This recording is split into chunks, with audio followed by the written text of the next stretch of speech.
السلام علیکم ورحمۃ اللہ وبرکاتہ۔ ہنستے مسکراتے چمکتے دمکتے ہوشیار سمجھدار ساتھیوں، کہانی زبانی کی جانب سے خوش آمدید، جہاں آپ سنتے ہیں روزانہ رنگ برنگی نئی پرانی طرح طرح کی کہانیاں۔ آج ہم آپ کے لیے لائے ہیں ایک سچی کہانی۔ عنوان ہے شاعر کا انعام۔ عرب کے لوگ اپنی زباندانی کی وجہ سے ساری دنیا میں مشہور ہیں۔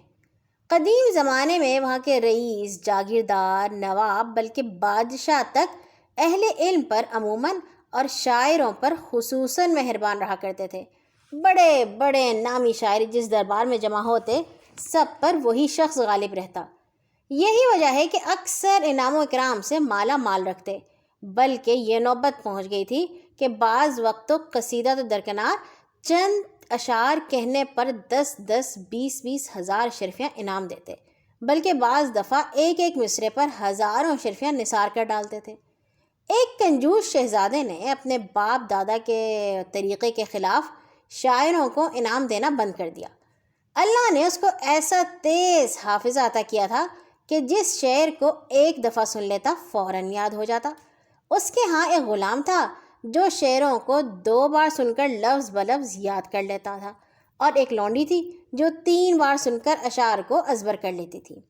جب کوئی شاعر اس کی تعریف میں قصیدہ کہہ کر لاتا تو شہزادہ اس سے کہتا، اگر تمہارے اشعار ایسے ہوئے کہ آگے کسی سے نہ سنے ہو تو ہم تم کو اس چیز کے ہم وزن سونا دیں گے جس پر تم قصیدہ لکھ کر پیش کرو گے۔ شاعر دل میں خوش ہو کر اس شرط کو قبول کر لیتا اور شعر پڑھنے شروع کر دیتا۔ جب وہ قصیدہ ختم کر چکتا تو شہزادہ کہتا، یہ اشعار تو میرے سنے ہوئے ہیں، اور خود اول سے آخر تک پڑھ کر سنا دیتا۔ پھر کہتا، یہ اشعار صرف مجھ کو یاد نہیں بلکہ میرے اس غلام کو بھی یاد ہیں۔ چونکہ غلام 2 بار سن چکتا اس لیے اس کو بھی یاد ہو جاتے تھے۔ وہ فوراً اشارہ پاتے تمام قصیدہ دہرا دیتا، پھر لونڈی کو بلا کر کہتا، خوب یاد آیا، یہ تمام اشعار تو ہماری اس کنیز کو بھی یاد ہیں۔ چونکہ وہ 3 بار سن چکتی اس لیے یاد ہو جاتے، فوراً فر سنا دیتی تھی۔ یہ دیکھ کر شاعر بیچارہ اپنا سب منہ لے کر خالی ہاتھ واپس چلا جاتا تھا۔ آہستہ آہستہ تمام ملک میں اس بات کا چرچا ہونے لگا۔ اس زمانے میں اسمعی ایک مشہور شاعر تھا۔ اس نے اس دلچسپ قصے کو سنا تو فوراً اصل حقیقت کو بھانپ گیا اور پکا ارادہ کر لیا کہ اس شہزادے کو اس کی نامعقول حرکت کا مزہ چکھانا ضروری ہے۔ یہ سوچ کر اس نے ایک نظم لکھی جس میں چھانٹ کر مشکل الفاظ بھر دیے، پھر بدوؤں کا سا بھیس بھرا اور سارا چہرہ کپڑے سے ڈھانپ لیا، صرف آنکھیں کھلی رکھی۔ اس طرح کا روپ بھر کر شاہی محل کی طرف چلا اور اجازت لے کر اندر گیا۔ جاتے ہی شہزادے کو سلام کیا۔ شہزادے نے پوچھا، تم کون ہو، کہاں سے آئے ہو، یہاں کیوں تشریف لائے ہو؟ اسمعی نے ادب سے جواب دیا، حضور کے اقبال دونے، میں اپنی قوم کا نامور شاعر ہوں، آپ کی تعریف میں چند اشعار کہہ کر لایا ہوں۔ شہزادہ بولا، تم نے میری شرط بھی سنی ہے؟ شاعر نے عرض کیا، نہیں حضور، فرمائیے وہ شرط کیا ہے؟ شہزادے نے کہا، اگر ہمیں ثابت ہو گیا کہ یہ اشعار تمہاری ہی تصنیف ہیں اور اس سے پہلے کسی اور نے نہیں سنے تو تم کو اس چیز کے ہم وزن اشرفیاں انعام میں دوں گا جس پر تم اشعار لکھ کر لائے ہو۔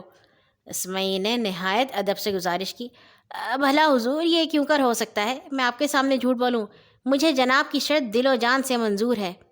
شہزادے نے حکم دیا، اچھا اشعار سناؤ۔ اسمعی نے قصیدہ پڑھنا شروع کیا اور اول سے آخر تک ختم کر دیا۔ اس میں تمام کے تمام مشکل الفاظ بھرے ہوئے تھے۔ شہزادہ عالم فاضل تو تھا نہیں، ان الفاظ کو نہ سمجھ سکا، اس لیے ایک شعر بھی یاد نہ کر سکا اور منہ تکتا رہ گیا۔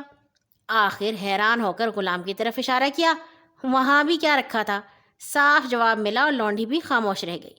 آخر مجبوراً اسمعی سے بولا، اے بھائی، بے شک یہ اشعار آپ ہی کی تصنیف ہے، اس سے پہلے ہم نے کبھی نہیں سنے، کہیے آپ نے یہ اشعار کس چیز پر لکھے ہیں تاکہ اپنی شرط کے مطابق اس کے ہم وزن اشرفیاں تول کر انعام دوں۔